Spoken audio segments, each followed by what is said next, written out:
the deals that have been able to perform that are absolutely the best because the real thing that you're trying to do in achieving passive freedom is to lower your anxiety level, to lower the worry about where is money going to come from, and to have it come in passively. And if you're anxious, it's not passive.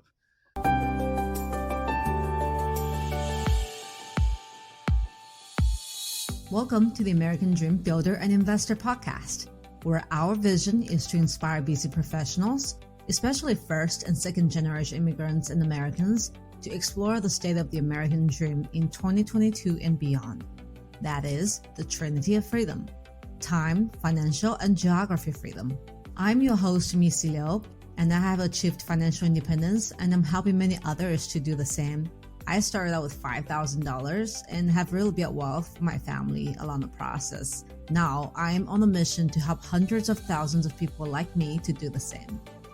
Welcome to it's actually dual purpose webinar today. It's our Passive Income Made Easy series webinar, but also a episode of the American Dream Builder and Investor Podcast. Last month, we actually had Daniel come on and speak about investing in real estate and building legacy while having a W-2 job. Unfortunately, due to technical difficulties, the episode was not recorded. So we're excited to have him again and sharing his stories and his journey in the space. I'll let Daniel give a little more of his formal bio, anything I missed. But I've known Daniel for almost 2 years now. He is a very generous person. I like to speak about a person from a character standpoint. And that's what I really think of him when I know about him, when I hear about him.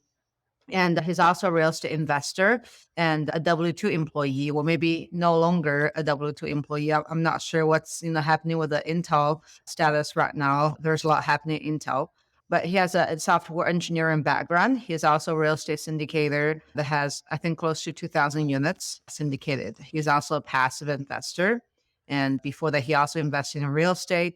And I recently found out that he also attended masterminds for acquiring business as well. So some of the ideas we've been tossing around is about, and rather than just buying real estate, how do we add more value onto that real estate by having the business operations on it as well? So I know Daniel has always had his mind churning with his technology background and entrepreneurship background. So excited to have him here. And we'll just dive into a little bit of the nitty-gritty details, that lessons he has learned while he's a W-2 employee and growing his wealth for his family. So Daniel, anything I missed in the bio you'd like to cover? No, it was pretty good. I guess I could go over some bits, but let me just say, first of all, it's really good to be here with you, Macy. I'm glad to be on your podcast, and I'm very grateful to be here.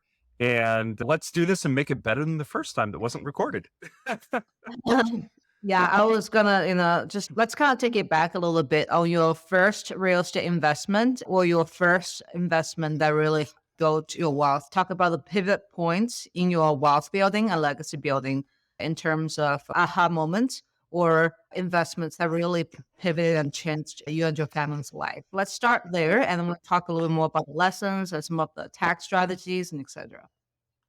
Well, you know what? I'm actually going to have to go back even further than that, because my first aha moment wasn't on my first investment. It was on my grandparents' investment. And my grandparents actually passed away when I was around 10. And they had, my grandfather was a mechanic at International Harvester. He worked on tractors and did a lot of repairs for the company. And he worked his entire career there and had a good career. And when he actually retired in his mid-60s, my grandmother, who was the real financial wizard between the two of them, said, "Hey, let's go partner with your brother and buy this 120-unit apartment complex." And this was, I guess, back in the 70s when they originally bought it. And let's go partner with your brother. Let's go buy that. We'll fix it up room by room, and that'll be our retirement. And so they did that. And from the entire time that I was alive, I knew they owned an apartment complex. And, I was little. I didn't really care that much about it. But when I was 10 and they passed away, suddenly it became a problem because my parents couldn't afford to pay the inheritance tax on it. And so my mom and dad were on the phone. They were talking to the lawyers and the tax accountants, and they were trying to get it all figured out. And the thing that I came away with, and I don't know if I actually came to the realization when I was 10, or if I look Mhm. back and I realized that was the moment that I picked it up. But I realized, hey, the only reason there was a problem was because my grandparents had something to leave to my parents, you know? And it wasn't until my grandfather retired and then bought real estate that he actually had something that was an asset that he could pass down to his heirs. And so I actually came away from that realizing, at least by the time I was out of college, I realized I needed to be focusing on assets and building assets, because building assets is eventually how you're going to create your own time freedom, and it's how you're going to create something that you can pass on to your descendants or to a charity or some of the legacy that you want to have. So my first purchase of real estate was actually right out of college. I started flipping houses, and I did that in 2002, 2003. And I went on to actually serve overseas in a volunteer position for a number of years. And I did hard money loans from overseas back to rehabbers over here. And 2008 came along, cut that short really quickly. There's some drama there if you want to go there. But the rehabbers called me up and said, "You're not getting your money back." And we had to figure out how we were going to resolve the problem. Shortcut was, he said, "Hey, I know the court system better than you, and you're going to pay me or I'm going to drag you through it."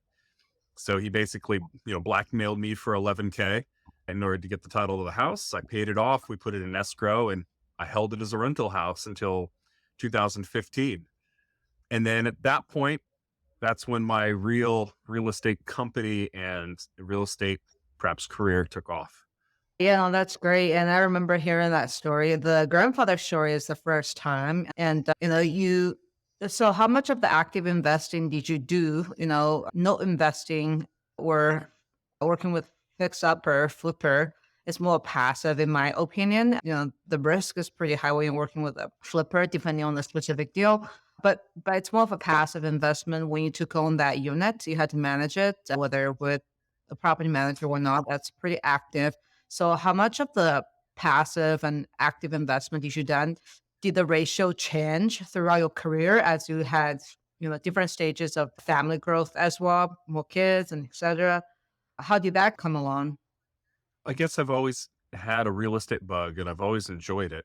So when I was overseas, it was passive, but I still, would need to go and find people that would flip houses. I, of course, required them to send me the appraisal, the budget, the plans for the renovation, what the projected outcome was going to be.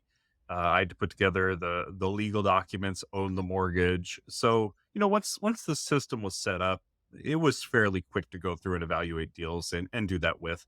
So it's not truly passive, but it's something that could be done truly remotely. I was doing this from France. Mhm. So yeah, and this was really at the beginning of the internet, 2006. Not the beginning of the internet, but at least the beginning of contracts like that being done over the internet. So it was definitely a growing experience, and it actually opened my horizon to the fact that you can be a real estate investor nowadays in properties that are far distant from you, and you can be very diligent with your due diligence, and there are ways that you can vet your investments even if they're not right next door. Mhm.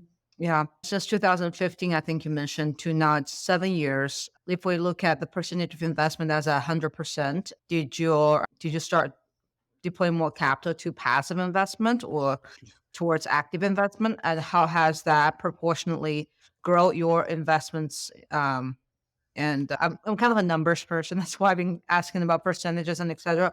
Not necessarily getting into the dollar amount, but more Sure. percentage wise, roughly. And also in terms of the time spent and stress involved. Just give us a comparison and how you feel about this process. Yeah. Well, it was really in 2016 that I became knowledgeable about apartment syndication. And that is just the process of bringing together a syndicate, a group of people that are going to invest and provide the equity for a deal, and then dividing that up and having another person perform the work on the deal.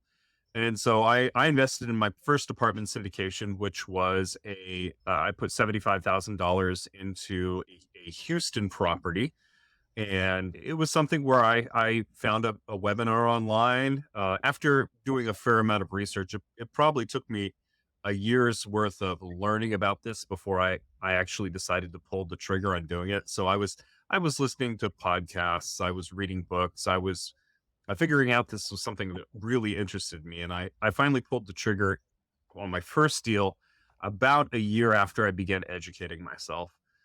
And we actually just sold that property this last year, and it's done fairly well. It was a C class apartment in Houston, Texas.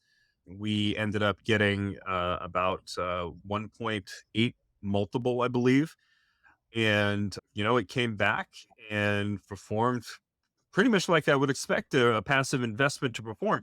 And that is that I made the initial time commitment to vet the sponsors and understand what their deal is, and then I provided the money and they then sent me fairly regular distributions. They weren't clockwork. I do like it when syndicators send on the same day of the month every month, and they just make it something that you can fairly reliably believe will show up in the mail or in your account electronically. But they did give consistent distributions in that there weren't large time gaps in between, Yeah. and that was my first experience. And I Also, made it my point to get to know those syndicators, and I got to know them so well that I actually was a GP on their next two deals. I see. So would you say that your strategy in building wealth for you and your family started out with more of a cash flow? You like the cash flow? Was it like cash flow from year one where you didn't really care for cash flow because you were trying to build your nest egg faster and it's okay if you don't get 5% the first year or 8% the first year? How did you look at those? Because for me, I've been looking more on the appreciation part since I'm not looking to retire or live on the cash flow in the next couple of years. Right. I think that their cash flow is talked about a lot, and it's really important for it to be there because if there's healthy cash flow, you have a healthy investment. But at the same time, when people are investing in syndications, the large lion's share of their return is going to be on the back end, right? You may get your 8% preferred return every year, or your 7%, or whatever it happens to be. But at the end of your investment, that's when you're going to get, your 2x multiple back. Um, Mhm. and most of the syndication deals are projecting around 2x multiple over 5 years. And through some of this accelerated economic times that we've been in over the last 10 years, a lot of times that's happened in 2 or 3 years, which is great. You've got a better time money ratio going on, better return over a shorter period of time. But I was looking at it more from, initially I did place a higher value on cash flow, although I knew the majority of it was going to be on the back end. Now I pretty much base it on the back end. That's where the Mhm. majority of the return is. Yeah. Definitely a healthy balance is good depending on your time to retirement and your risk tolerance. So we were talking about the first step you took into investing in syndications. Sounds like investing in syndications as a passive and active investor really helped you grow your net worth and also your legacy for your family. So what were some of the key things that helped you take that first step? Some people are trying to take that first step, but they feel like there's so many new materials or unknown variables or what are the top three things that helped you take the first step? Yeah, it's so one of the top thing that you can do is either find a group that you trust, your team, and those team members need to be more experienced than yourself. And that's one route of doing it. Another route is to go get a mentor. And what I recommend getting a mentor, whether you want to be passive or active. If you just want to send in, money and have somebody else run the deal, it's great to hire a mentor because you can have somebody that can look through your deals and help you build your portfolio that's going to continue over time until you can achieve that passive exit. If you want to be active, there's a lot to learn in the industry, and you need to be an apprentice to somebody in a very real sense. Having a mentor is a key step. Yeah. And then, of course, working on your education and to a certain extent, not getting involved in analysis paralysis. Once you know a lot of the basics and you have trust in somebody who knows more than you, it's time to take action. Hmm. Yeah, good point. Whether you're dealing with your own money, which, I tend to take a little bit more risk with my own money, or dealing with somebody else's money, which is, you really got to be careful. So finding a mentor is definitely helpful, Right. whether it's paid or not paid. And while you're a W-2 employee, what are the sources of funds did you use to help you invest? Some of the typical ones we know are, Sure. below 401k, self-directed IRA, cash, HELOC, anything that's helped you. Sure. So at this point, Good Samaritan Capital is a general partner in 2,643 units. So we've raised millions of dollars. And the majority of that usually tends to come, in my particular case, my investors breakdown is about 50% accredited, 50% unaccredited. Almost all of the deals we've done have been 506Bs, but we have done an industrial that was property that was a 506C. And we're looking more and more into Reg CF, which is crowdfunding and pairing that with 506Cs. But the majority of it's just cash, right? Investors come in, they sell their stock, they put it into real estate, they have money that's accumulated from their job. So the majority of it is usually just cash. We do have people that invest through trusts. That's fairly common too. And then, you know, there's self-directed IRAs. I'd say that's 5% of the people, maybe. It's not as common as you would think it is. Yeah, and those are the majority of the funding sources. But Mhm. in general, it's mainly because, as you know, the way that I decided to go out and to build my investor network was I founded the Real Estate Investment Education Club at Intel, and I've been running that club for 4 years now, growing it. Every week we have a speaker every single Friday at noon. And so it's been a passion of mine to help share, great real estate speakers with people that have busy jobs, just so they learn more about finance and are able to take more control over their life through strategic financial planning. Yeah, yeah. Definitely having a group is essential. And, with your inspiration and help, I also started the club at Walmart as well. Can't believe that Yes. it's been a little bit over a year and a half. Time flies for sure. Yeah. Yeah. That's Yeah. awesome. That is great. Yeah. Speaking on the sources, even though your group doesn't have a large amount of people investing with a self-directed IRA, I do find that's one of the places people need most diversifying actually, because most people just leave their retirement funds in stocks. And even when they're getting closer to retirement age, as you know, that the stocks are so cyclical and a lot more volatile. So it's hard to say, even though they say an 8% return per year, but it's hard to say when you're ready to retire, do you have that 8%, or do you have the bottom of that 8% when it's going down? So I just wanted to kind of emphasize on that. I was Go. just going to say, in my case, my investors network, since they were all at Intel doesn't allow their 401ks and their IRAs to take real estate investments. And so if you're working at a large company, sometimes there can be extra restrictions around what your investors can and can't do, which probably accounts for why I have a low percentage of people doing that. That's true because Intel do have a historically higher tenure in terms of the employees at Intel. But if you do leave a company, like if you used to work at, I don't know, HP, Right. and now you left HP and your traditional IRA or 401k can be converted to a solo 401k or a self-directed IRA account. But you could definitely talk to, providers in that space to learn a little bit more as well.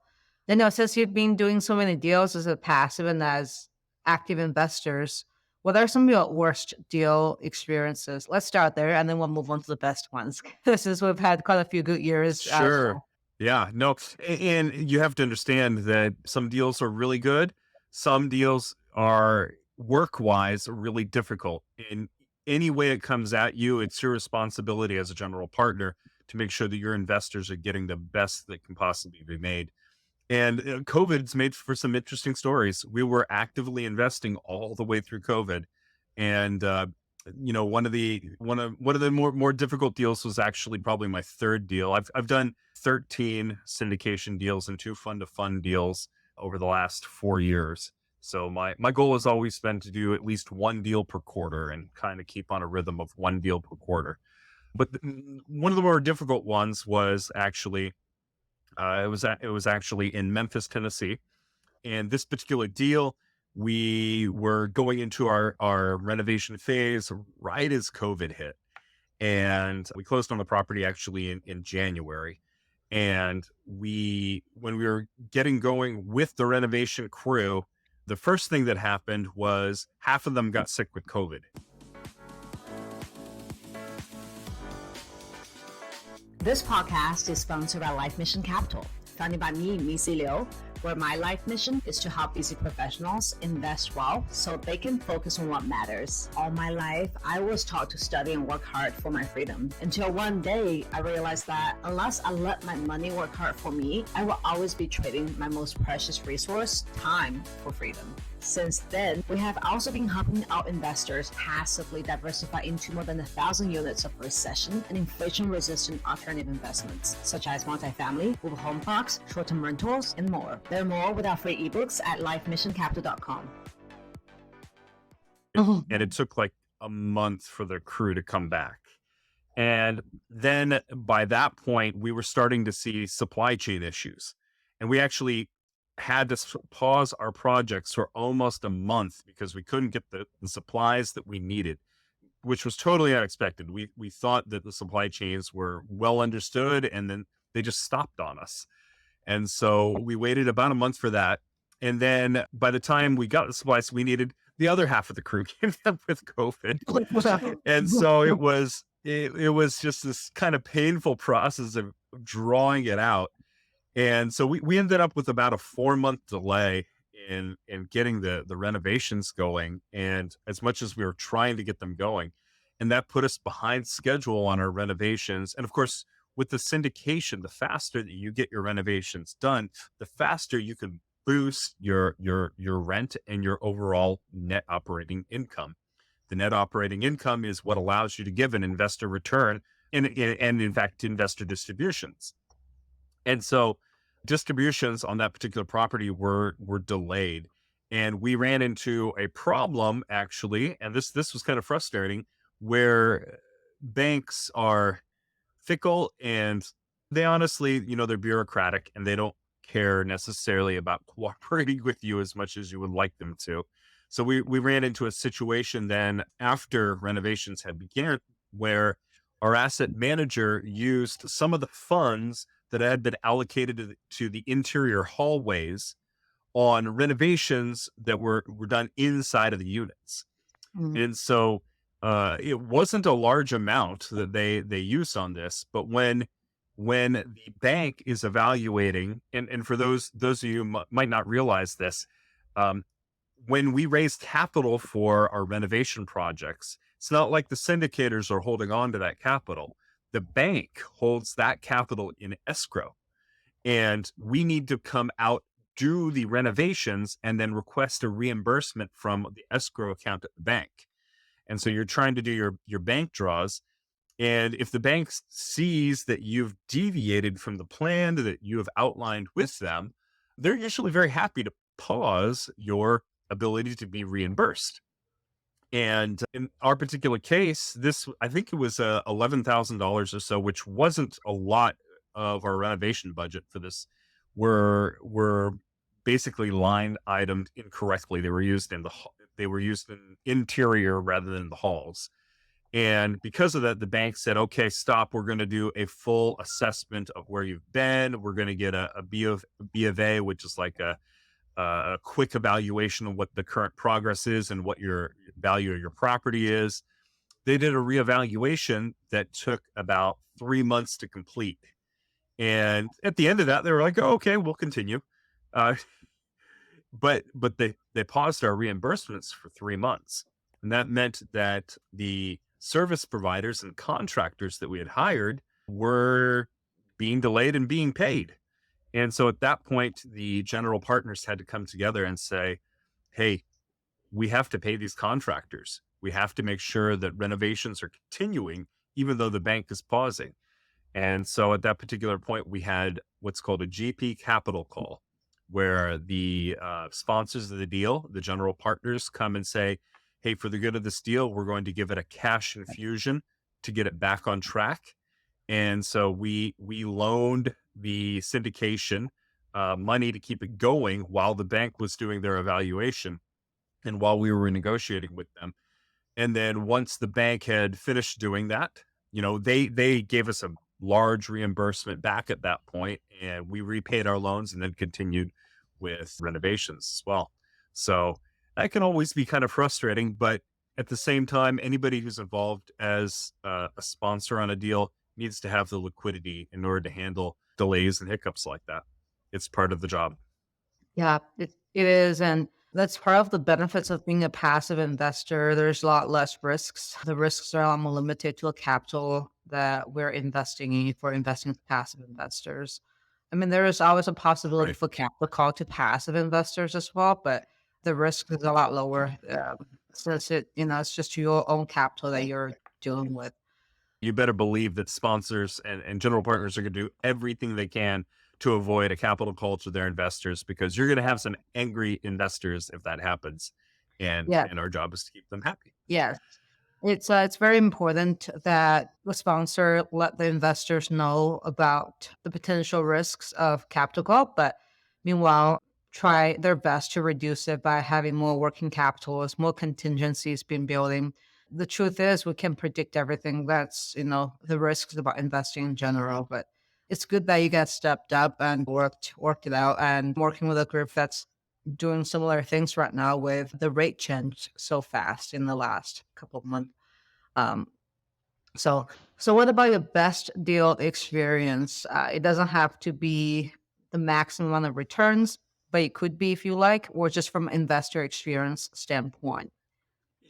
From an investor experience standpoint, the best deals, in my opinion, are the ones that give distributions. Maybe this is my engineering side speaking, but I like to see distributions on the same day of the month every month. And, are the deals that have been able to perform that are absolutely the best, because the real thing that you're trying to do in achieving passive freedom is to lower your anxiety level, to lower the worry about where is money going to come from, and to have it come in passively. And if you're anxious, it's not passive. So personally, I like the deals that just tend to cash flow on a regular basis, and then of course give a good return at the back end. And we've had 4 exits actually in the last year, of the 13 that we've acquired, and 2 funds, and they've all been profitable deals. And so it's really, it's been good to see, particularly even the ones that the problem deal that I just mentioned that had the cash flow issues. That was actually one of the deals that we exited. And even though there were cash flow issues on it, the back end returns still ended up being very good. Hmm. So Yeah. consistency really is my key to investor happiness. Yeah, I understand that, and for people who are wanting to rely on that income to as a monthly supplement or to reinvest, it's better to see that coming in monthly versus how do you budget on a quarterly basis? It's a lot harder. And another good lesson to take away from your cash infusion experience as a limited partner, even as a general partner or a limited partner, is that you have to be patient in real estate. Um, sky's not falling if there is a particular situation happening. It's always about how to find alternatives out there. So I think it's that you guys stayed calm and worked through it, even though COVID has presented you guys with a lot of unknown variables. Yeah. Well, in the current market, variables are very unknown also. Interest rates are going up, deals are becoming harder to find. And so there's always got to be an interesting angle for finding a new deal. Can you find a loan assumption where you can take over a loan that's, 3% or 3.5%? Can you find a good tax abatement where, a city might be giving a reimbursement for converting units into or a percentage of the units into a low income housing or medium income housing? So there's always that continual lookout for the good deal, and it's changing in our current environment. So, being persistent, we are bringing good deals out even in this environment, and it is a challenge, and it's fun to go find good deals and bring them to investors. Yeah, definitely. I always believe cost dollar averaging, whether it's in stocks or real estate. The market is unknown, even though there are cycles, but you don't know exactly when and how, to what extent. So what you can do is find deals that make sense. It can pencil out whether from a cash flow or from value add related appreciation standpoint, having long-term loans, multiple exits, max potential interest rate if there is a rate cap on the construction loan. All those are good things to put in place to help you feel a little bit more at ease on your investments, sleep a little bit better as well. Yeah. The other properties that we have rate caps on have all been hit. So that feels nice. I Yeah. mean, it feels nice that we're not going higher than them. Yes, it's important to put a rate cap in place. Unpredictability, it's worth it, even though it's very expensive. Another thing, Daniel, is about tax strategies as a W-2 employee, whether it's from your active investment or passive investment or business that you've ran. What are the things that has helped you with your taxes? We work with high income earning people that that pays a lot of taxes, so that's always like a hot Right. topic. Well, some of the top things, of course, for people that have W-2 jobs and want to reduce their taxes, like you said, is to use their self-directed IRA if they have one. That's always great because while you may need to concern yourself with UBIT or other types of taxes in the self-directed IRA, you don't have to deal with the capital gains tax, which is a great way to snowball your wealth. Um, 1031 exchanges are wonderful. And the whole theory behind a 1031 exchange is when you exchange one property for a like kind property. So in other words, you have a house, you sell the house, you buy another house, and there are certain rules that you have to comply with. But if you comply with those rules, you can defer your gains until the sale of the second house. And there are ways that you can set that up for syndications as well. You have to work with syndicators that legally arrange their structures so that they can handle those sorts of deals. And for most of our deals, we've done that. So 1031 exchanges are great because you can just keep exchanging your like kind property over and over and over. And a lot of people do it all their life, right? When you pass away, and your 1031 exchange that you have deferred taxes on your entire life is passed down to your heirs don't actually pay that capital gains tax. You actually get a step up in the basis of the house, and your heirs don't have to pay that capital gains tax if you've deferred it through 1031 exchanges the entire time. So you just grow your real estate holdings, defer the taxes, defer them your entire life, and they can be passed on to your heirs, which is a great strategy. Another strategy is if you have a spouse who is interested in real estate, you can go the route of if you have a full time job, your spouse could become a real estate professional. And a real estate professional requires that you spend at least 750 hours in real estate related activities, and it has to be more hours in a job than any other job that they have. And if you can do that, then all of the depreciation that they receive is counted towards them basically as active income, active depreciation. So you can offset your W-2 job, which is active income. And it's a great way to really bring your taxes down. That's how Donald Trump pays no taxes. That's exactly what he does. He's a real estate professional. He uses the depreciation in order to offset his income. And I don't mean to single him out. It's what all real estate professionals do, frankly.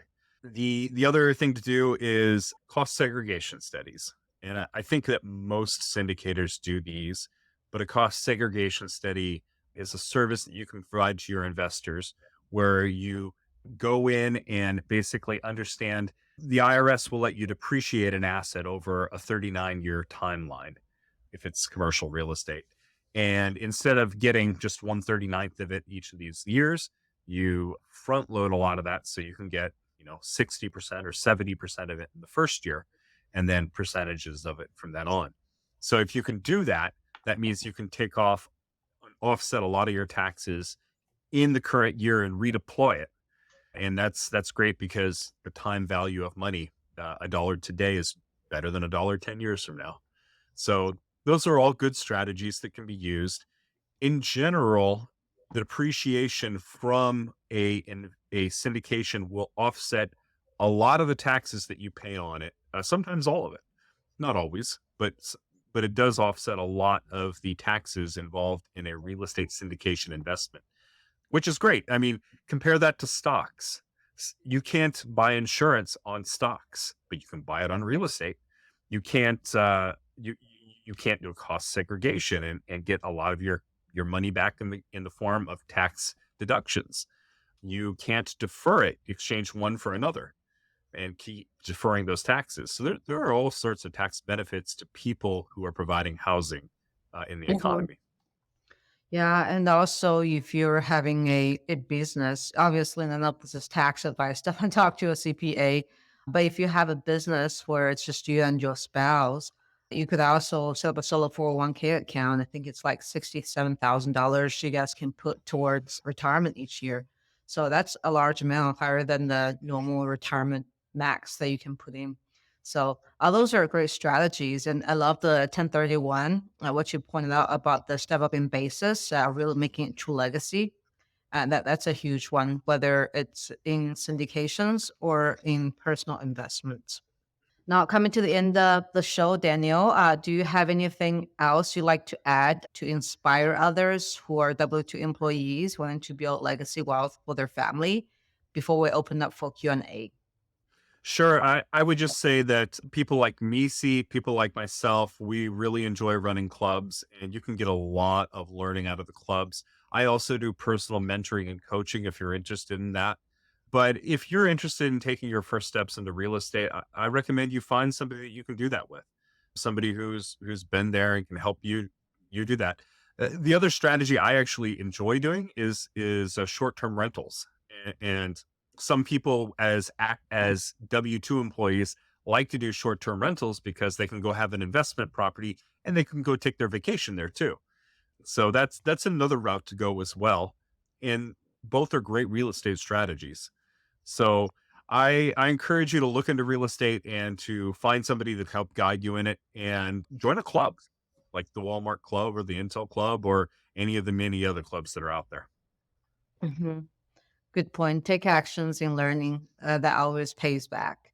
We're gonna open up for Q&A here. We're gonna give them minutes, see if anyone wants to type any questions for you, Daniel, or just for us in general before we end the call here. Sure. And I guess I could say in the meantime that running a club, if you ever have the opportunity to do that and you have the desire to do that, you should do that because it drives me and just it makes me feel useful and it fills me full of purpose when I hear somebody at the club say, "Hey, I got my first real estate investment because of your club," or I bought my first syndication share, or I just got involved. I had somebody about a year ago tell me that they moved to this country and now they have their first 7 real estate rental houses because of the club, Mhm. and it's just it's heartwarming to see people take control of their lives like that. Yeah, it definitely is. And when you surround yourself with people who are going the same directions, you suddenly feel more responsible as well, whether you're just a member or you're leading a group. I found myself to do Right. so many things for other people.